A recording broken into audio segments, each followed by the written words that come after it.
and they were talking about you. I mean, you who continue to use audiovisual film content without permission, they are saying that now it's now illegal for you to do that. All right. And you could face penalty, legally punished if you continue to do that. And that's because the people that create this content that we've been using for free haven't been getting royalties. They should get royalties. So up to 50 years that they say. And so this organization, they've come together and they're trying to make this happen. And it's going to really help so that you put in all of that energy trying to make a movie, put in all of that energy trying to build something meaningful. And it's actually very helpful to other people. You should be able to benefit from it. So at the end of the day, it should be able to also boost the investment in the audio visual subsector and performance of Nigerians' creative economy at large. Yeah, today is actually about creative economy, but that's a good one, isn't it? Now let's look at the World Bank and what they're saying about how the coup d'etat in Niger is going to affect Nigeria. But not just Nigeria now, but other West African nations and our food market. You know, there's this sudden interest in making sure that we have enough food in Nigeria, food security. And so the World Bank has talked about that, and Nigeria is not excluded. In their food security update this month, the World Bank said that between June and August, 42.5 million people in Nigeria and other West African countries were in a food crisis. Interesting. And so what does that mean for you as a business owner? I'll tell you. It means that you have to be vigilant. It means that you have to be proactive, especially if you are in the food and agriculture sector. You need to, be very creative and keep watching the market. Okay? Because at the end of the day, everybody will eat, right? So come up with ways to preserve food. All of that waste that goes on when you think about perishables like tomatoes. People that sell tomatoes, they keep talking about how they do not have, after how many years, we still have issues of preservation of such perishables. So we need to start making, concrete plans. And beyond that, even government policies to ensure that Nigeria doesn't enter this kind of list next time. We need us to be very, very, dominating the food market and not just any other kind of market. Because we're very industrious people. We're really very industrious. Now let's go to my final story here. It talks about the electricity supply. We had the big one that happened just a couple of days ago about the blackout, a national grid collapse. Do you know that it happened again yesterday? Yeah, it happened again yesterday. And they said the Nigeria's electrical supply collapsed yesterday with power output falling from a peak of 3,594 or so megawatts at midnight to a mere 42.7 megawatts. And they said as of last night, only Delta Power Plant had about 41 megawatts of operational power on the grid. And that's until when? I think until yesterday's afternoon, while AFAM had 1.7 megawatts. Well, whatever is going on in the power sector needs to be looked at. I am aware that though the stakeholders in the energy sector had a summit recently, and I believe that things are really going to improve. And they need to improve because business owners need electricity to be every other conversation you would just have to pause if we still do not want to get our power sector right. So yes, we need to get it right and need to get it right really fast. And that's it today for Market Watch. As we go on to the big topic we have on the show for you today, do not forget as a business owner that you need to understand what's going on in your own world and not just in your world where you operate, but also outside of it. And that's why we're here for you. Talking Figures is here to bring you all of this. So we've done the Market Watch. It's time for Insider Tips.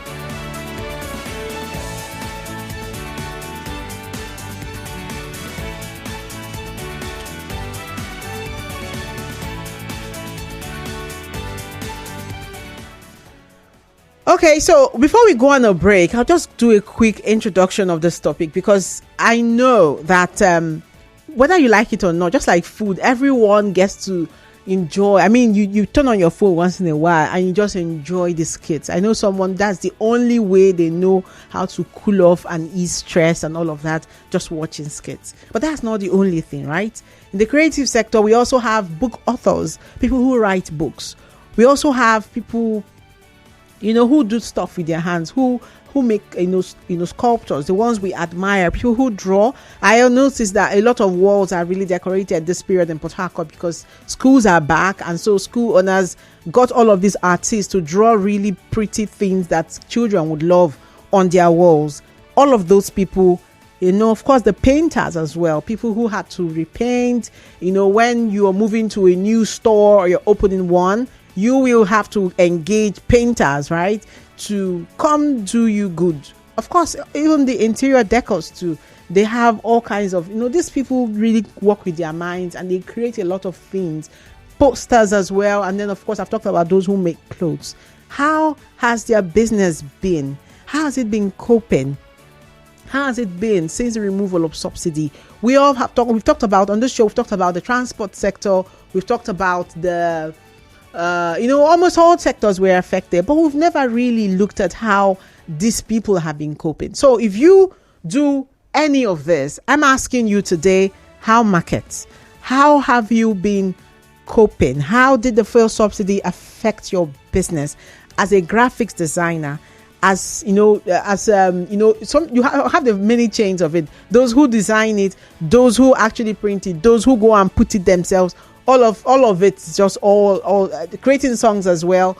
People who produce the songs, people who market the songs. All of us. That's pretty much the value chain, the entire value chain of in the creative economy. I would like to hear from you today, and I would like you to share your experience. And then if you engage any of these people, I would also love to hear from you.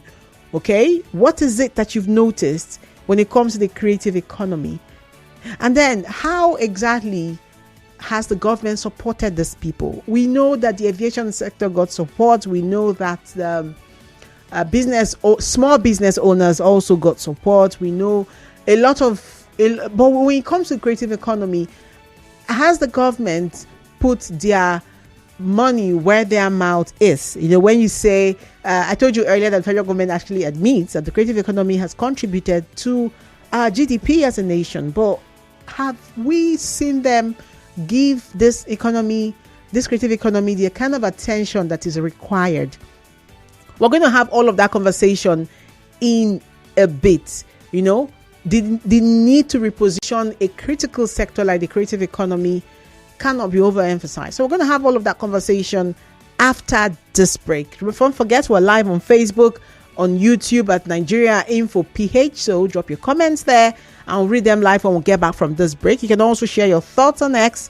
That's former Twitter at Nigeria Info PH. And then drop your comments at 0809-030-6416. I have a very interesting guest joining me for this conversation, and you need to stick around because he's going to be spilling a lot. He's going to be spilling more than beans. Yes, he's a key stakeholder in the creative economy. We're lucky to have him in River State, and he's in the studio right here with me. I'm going to introduce him just right after this break. Stay tuned.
Staying with me, we are back. Yes, it's still talking figures on 92.3 Nigeria Info, and we've been talking the creative economy, and we're about to delve right even deeper into the conversation.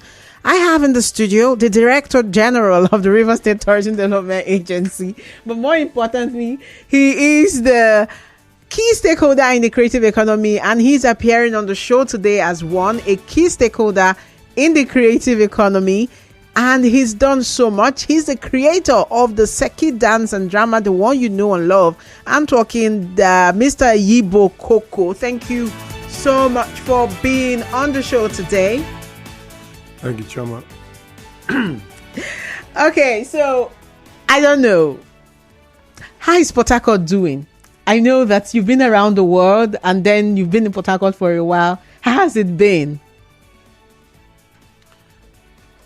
I mean, let your questions be more specific. Has it been? Is it specific to the creative space or being in Port Harcourt? Yeah, you are one of the drivers of the creative economy as we know it. So, what has Port Harcourt done so far for you? What do you think? Well, Port Harcourt has its own shares. You know that Port Harcourt, if we have to, Port Harcourt here becomes synonymous with River State. You know, it's been a hub of some sort of arts and creativity for a long while. And we're trying to see how we can rejig that and be on that same lane space. If you have to reference content people, Sabinis is from here, Mike Angel is from here, Butter Boy is also from here. So you have to milk it a little bit. Yeah, you know, that in this same space where seemingly you think there's nothing happening, you have people that are proudly from here and are trying to grow from strength to strength, and people are also watching who would imitate to become that as well. Very importantly, the removal of subsidy has touched all sectors. And so how has the removal of subsidy impacted the creative economy? What are the key challenges and the opportunities that the creative economy is facing in this new era of increased energy cost and everything rising? What's it been like for the creative economy? You know, one thing about the space that you call the creative space is a content space. And for content provisions, you know, you need a whole lot to do that. But again, let's say that you have the cell phone, and the cell phone becomes the final output, depending on what you're doing, that generates the numbers for people to look at it and then begin to add monies to your account for sustainability. So yeah, generally everybody is grumbling, but again, as I always say in my local parlance, say na rat will get one hole, they die quick. So basically, how has it, you know, empowered you or reduce your power? It depends on how you look at it. Okay. You know, and if you're one who is consistently working, it challenges you now because your market space is in Forex, so to speak. So if you are trying to get content on the platform formerly known as Twitter, when you get paid, you paid what? Not with fuel subsidy, you pay with Forex, isn't it? Okay. So how do you, as a creative, try to meet up with the challenges? It's just to work harder, get your team together, look at all of the minuses and see how you can get the pluses. And how do you get the plus? Is you can create your content based on your challenges anyway. And that challenge becomes the content for you, depending on how you look at it. Yes. And today on the show, actually bringing everybody together. So apart from the comedians, the actors, you know, the ones that you're really familiar with, and bringing in even the painters, you know, the creative space is not exactly it's all encompassing. Exactly. Okay, right now, as we speak, there's a shoot going on in Madiama as a location, Torres Beach as a location, D-Line as a location, Woji as a location, and these guys came in from South Africa, in Abuja, but they're shooting in Port Harcourt. And you're shooting on RA35 as a format. RA35,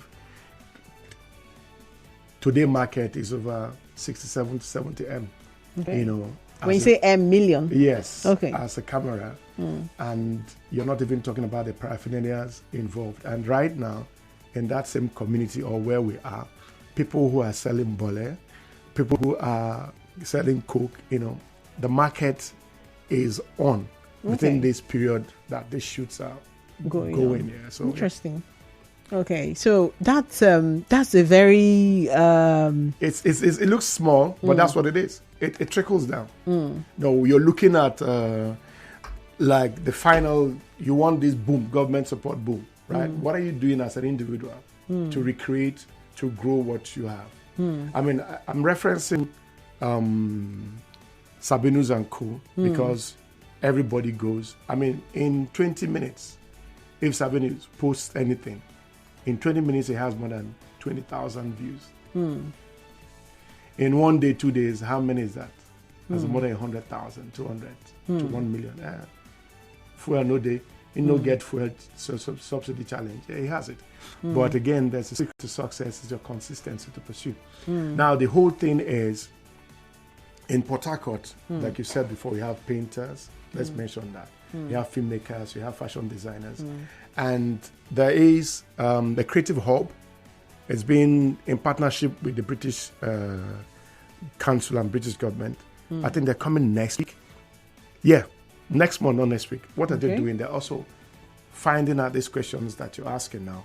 What are the challenges and how possible can we begin to show and support the creative space through some sort of support systems, which is money, for them to enhance and better their art. Last week again, the Bank of Industry is working with the government, to see how they can support the creatives again into honing their trade. All you have to do is understand on the bigger picture.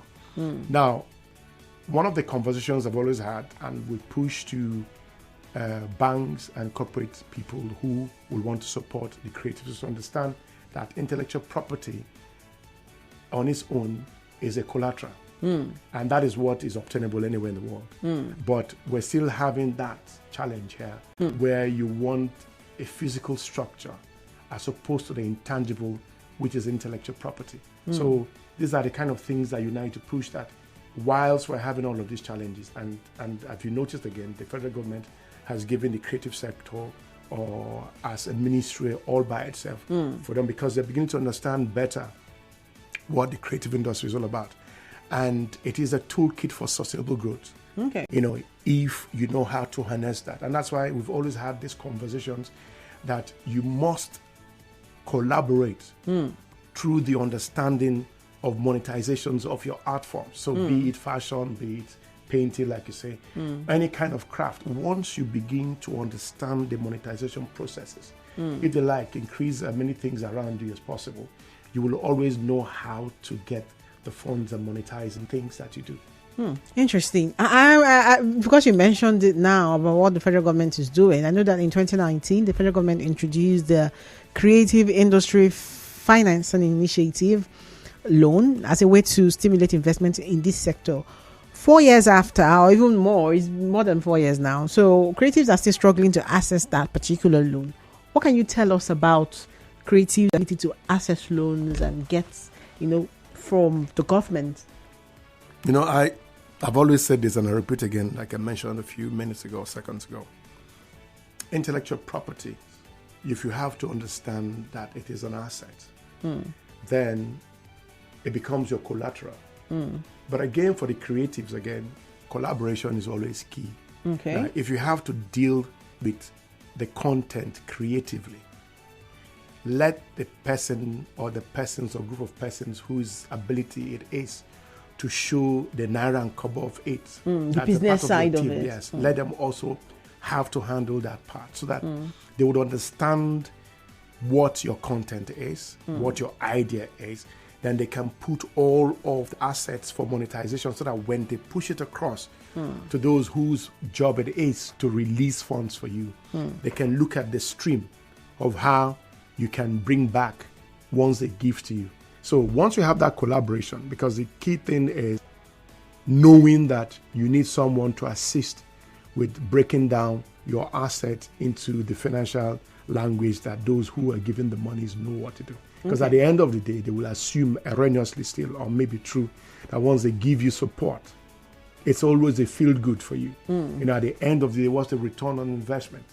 So was able to do that. And if the federal government, through the CBN, if I don't want to use the word sincere, if they listen to those who have done well, in the creative space. And why do you have Burna Boy, Wizkid, Asake? Why are they filling stadiums all over the world? But there's nothing happening here in Nigeria. Because before, don't forget, it used to be, for you to go to a show in the stadium, it would be like Nigerian Brewery show, right? It could be a Coca-Cola show. Yeah. It's not a show that is being organized by the show promoters that are local. Yeah, but we are moving towards that now. And again, the whole conversation about insecurity and all of those blah blah blah. It depends on who is giving the narrative. Because while we know that things are bad, but we like to focus on it so much that the algorithm shows that it is completely bad in such a way that even those who are in the space will question, is it that bad? And when you want to ask those questions, it'll be like saying you did gain something. But we need to also push the conversations like, why do we have the stadium empty when we have a league match? Why is Rivers United playing a game and is not a full house, so to speak? So once we begin to understand those little things, that the creative space allows for the creative themselves to be positive, and the government involvement in that positive conversation comes so that it becomes holistic, that you're not reliant on certain things that you think that you owe someone when your cell phone is international. Because anything you put on in that cell phone that you've created from your backyard can be monetized anywhere in the world if you know how to do it right. Okay. Now, when we look at the what government is doing for this sector, that's on one side. Let's look at what individuals are doing. They're doing so much, trust me. Yes. So now we have this issue that's been trending for days since the death of a singer. And so much has been said about Mohbad and his death and his talent and the money aspect of his talent. Now, the facts are not very clear personally to me, because I'm not just going to leave police to do the investigation and tell us what the facts are. But let's stay with the fact that he opened a Pandora box, which is the fact that record labels and the talents that they manage, there's usually this friction. And then someone is always feeling like they've been ripped off. They didn't get what they ought to have gotten from their talent. What can you say about that when you think of the creative economy? And because we have parents who's maybe 10-year-old is very talented and he's watching all of what is happening, and he's not very sure that he should allow the child, go venture into this really this busy world. What do you think? with Mohbad, okay. Don't you have Don Jazzy's label? Is Burna Boy mom not managing him? Okay. So there are positives to any negative, right? So okay. But now let's stay with the Don Jazzy you just mentioned. Yeah, I don't know if you saw a tweet of him also calling out one of his singers. So for whatever. Prior to, we had more hits where you had the Banj, Wande Cole. So he called out Wande Cole recently.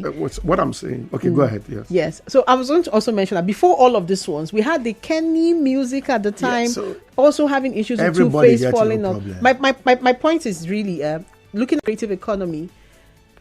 Should there be more order, like structure? The word I'm talking, structure that ensures that people's intellect and intellectual property, like you called it, is they are able to continually make money from it, and no, even if you've not been able to gain kind of traction, once you get into the industry, there's a good entry point and you're able to keep growing, and there's no anyone ripping anybody off. So once you know, you become responsible for your knowledge. Okay. So knowledge is power. Okay. So what do you know? So it's key. So while you concentrate on the creative part of generating the song, right? So what did you sign with your label? Because the label also get all of the mechanisms, for you to use to do what you need to do, and gets you all of the things that you need to get. There's just it's they use the word Pandora box, so they try to push and bring everything out. But the key thing is, while don't be in a hurry, sometimes get a lawyer if you believe in yourself that in the next 4 years you're going to be great. So walk through that vision, get somebody, maybe not pro bono for now, when they give you a draft of what you want to sign, read through it. Don't just get excited because you're seeing someone else doing something and you feel that, okay, make I follow. Then when you sign, according to Dr. Faustus's, Christopher Marlowe's Dr. Faustus, when you make a deal with the devil, he demands for your soul. So once you get all of the peps, and then when it comes for the devil to request and demand for the soul, you begin to make noise, not knowing that you actually did sign for him to come to take your soul. So before you append the signature, get somebody to go through, so that you look at all of the things, whether in life it might go through litigation or arbitration, or it is something that you can just walk away without tying yourself completely into that space. Yeah, so that's what it is. So everybody's in to make money, from the record label to the musician himself or herself. But Timaya, he's quiet in the okay. It's a typical example for me of someone who just the mind in business. Okay. He has enough, for his studios in his own house to produce his kind of songs. You don't ever see him. They say, oh, he's going here, going here. But check, he has, in the Caribbean, he has his shows all built out for him. Right? So there's so many ways to bell a cat if you just know the right way.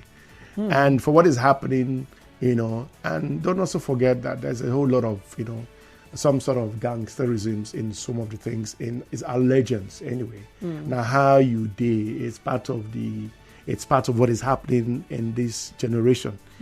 People tend to be a part of a particular kind of, if I have to use the right euphemistic word, a part of group. Bandwagon? Whatever, But again, when they come to demand for certain things, there are certain things you're supposed to, I don't know, I don't get record label, but I'm just saying that before you sign off anything, make sure you look at it thoroughly. Read the tiny print. Get somebody to do it for you so that once you append your signature, you know that you have agreed to the terms. If not, you just walk away. Very important. Thank you for mentioning it. I just needed to mention that for us to quickly look at that. But then let's get to the post-field subsidy era for the creative economy. How must creatives position themselves right now with all of the realities? Because with all of the opportunities you've mentioned, they still operate within here. Okay? What must they do to ensure that they are able to grasp all of these opportunities that you've mentioned? Without sounding like a motivational speaker, they say the secret to success is the consistency to pursue, and also the body language of those who are responsible to the support systems, especially who have the ability for the enabling laws. The body language will show that they are supportive of the art. And the creative, again, should also know that you don't necessarily have to always wait for government, for you to be able to achieve what you need to achieve. Because government is just a drop of water in an ocean where the corporate sector is involved anyway. But again, we say that Lagos has a metropolitan approach to doing things. Port Harcourt naturally is Port Harcourt, and the vibe is you need to go to Lagos to blow. Yes, I was going to ask you that now. You said that Lagos has a metropolitan way of doing things. Could that be what's affecting Port Harcourt? Port Harcourt is a little bit, again, you have to understand the narrative again that comes out of Port Harcourt. It's like having Shell and almost all of the oil companies here, going to have their head offices in Lagos. You know, the amount of money they want to use to do something in this town, they're going to spend a whole lot on security, you know, whereas when they go to Lagos, they won't do that. But most of these things are part of the plan for the conversation to give anybody bad name. Yeah, I don't know if you understand, because things they happen where you don't need all of these things. You know, Lagos as Lagos and Port Harcourt is. Port Harcourt used to be that place people would leave on Friday night and get into Port Harcourt and leave on Monday, because you had Dreams nightclub, you had Aquarius, you know, Barrow used to be. Port Harcourt has had a hospitality conversation. I mean, we were called the Garden City. Nobody said we get garden. You know, it was just that it was Port Harcourt. You know, very hospitable. We were embracing to people coming in. You know, and because we had that power, they had to change that conversation. You know, so that even when we still had that power, we're still selling the wrong conversation. You know, so for me, I will always say that being in government allows me to be deaf and dumb, in the sense that, you know, the things I would not say if I want to say. But again, I know that there's a positive energy on the part of, especially the current government, you know, that is willing to look at the structures of the creative space to assist.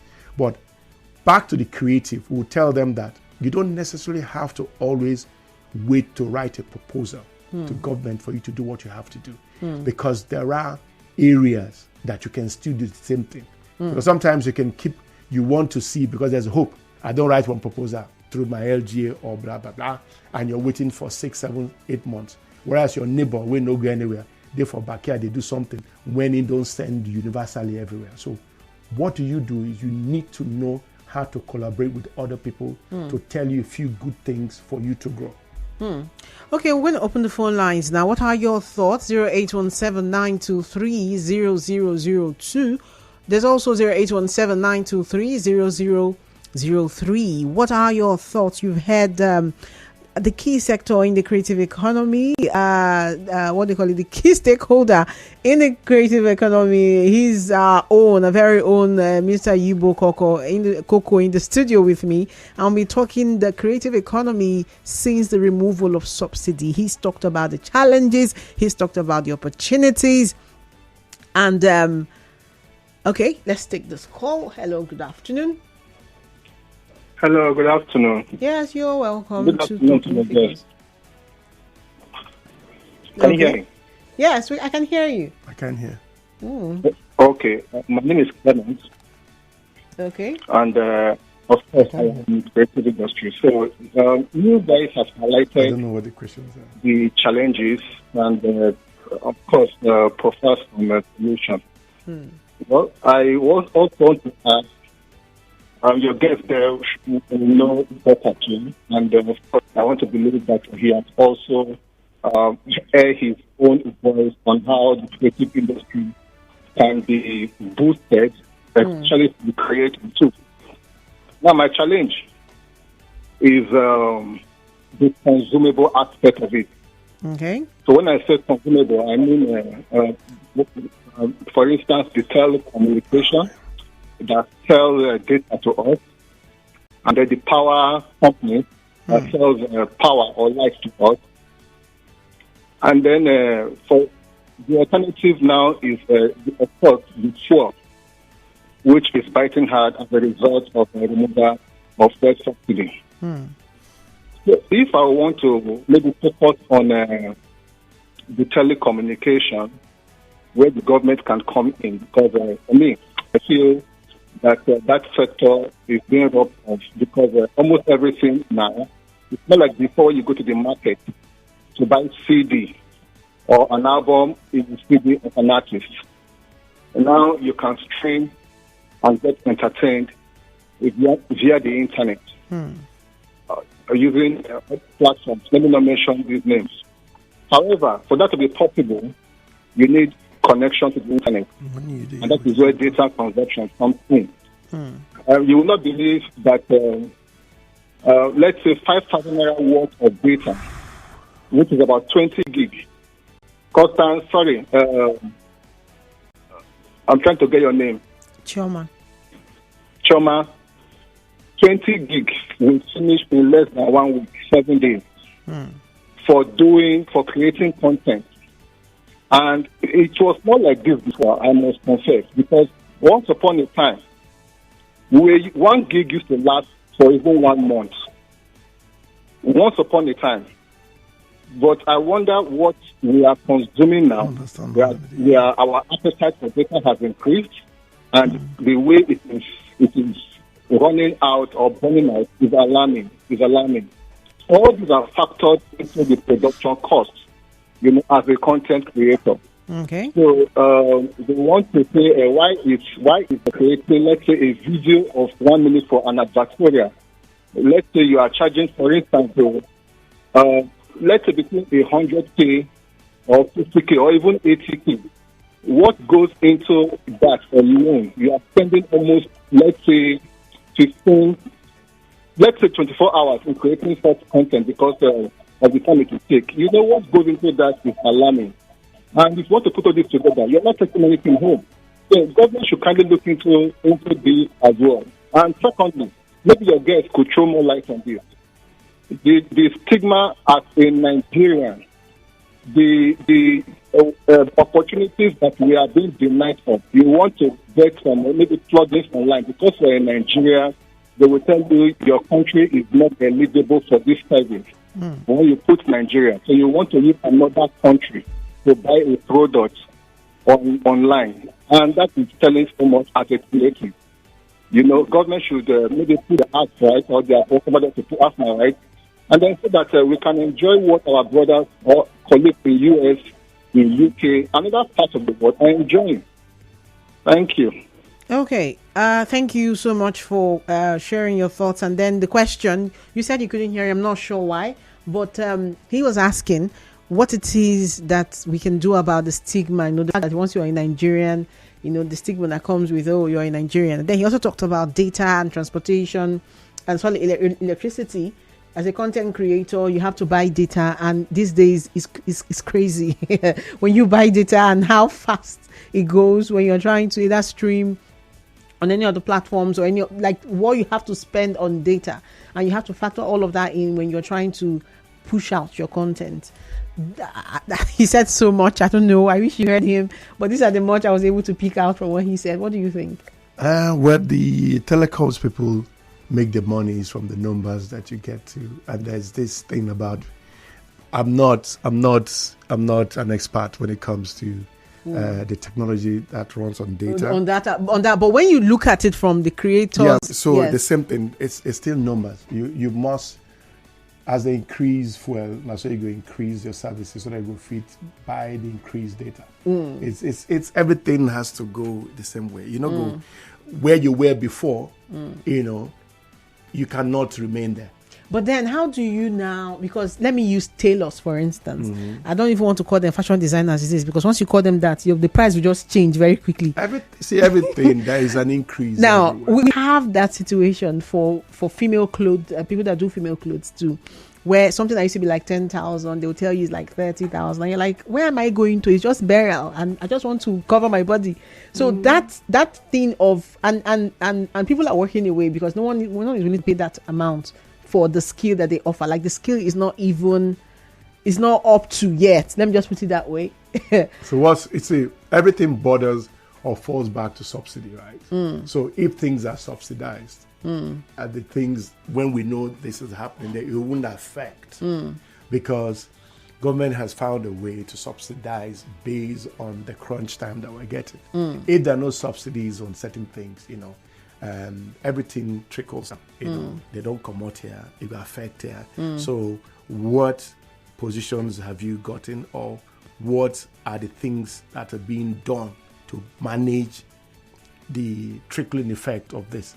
So perhaps the creators also need to improve their skill, because what is an improvement? They talk about it's the same thing. So is the tailor. It's the same tailor, isn't it? But to buy thread don't go up. No beer. He needs fuel to to put for generator if they use electric machine, isn't it? And do embroidery and all of embroidery. those things. Yeah. So it's everything just they go as they go. Right? Okay. The skill is still there, but all of the things called tools to enhance it, the prices have changed. Okay. Therefore, yeah. So what about price regulation? Do you think that's needed in the creative sector? Because everyone is just charging what they like. Let me use photographers now. Photographers are just, It's the value for art is such that they say the eye of the beholder, right? The beauty is in the eye of the beholder. That's why an art can go for 30 million. And the next person will wonder, why would he spend 3,000 naira for the same art? Yeah. It depends, yeah. Okay. So art is subjective. Yeah, so it's all right. Thank you so much. That's actually where we wrap it up for today. Thank you so much. There's so much to talk about when it comes to the creative sector, so much to look at. And I think we've done a huge part of that. Of course, the conversation continues and it never ends when you're talking with Mr. Yibo Koko, the creator of Seki Dance and Drama. And he's been a huge help and a huge inspiration for all of us in the creative sector. Thank you so much, Mr. Yibo, for being here today and making time to talk about this. Thank you very much, Choma. Yeah, and so that's it today on Talking Figures. I am Choma Ezewafo, and it's really been great having this conversation. In case you've been trying to reach me and you couldn't, I am so sorry. But we'll be back next week, 2 p.m. is the time. Every Wednesday, 2 p.m. Talking Figure comes your way, and we talk. Stay tuned.